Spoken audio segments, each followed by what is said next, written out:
Are you tired of hunting through Klaviyo's settings for WhatsApp?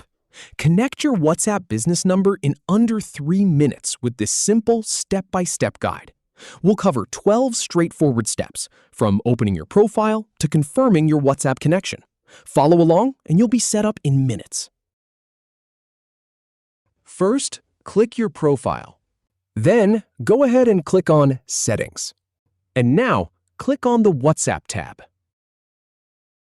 So click on Try WhatsApp for free to start the sign-up flow.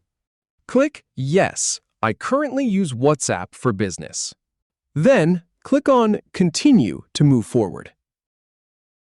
On the following screen, just click Continue once more. Next, select a country from the list. For example, click on United States. Then, type in your phone number. And click on Next to continue. Finally, click Connect to WhatsApp to finish. You're all set.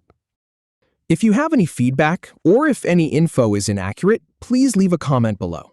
We'll do our best to answer or redo the video if needed. Thanks for watching.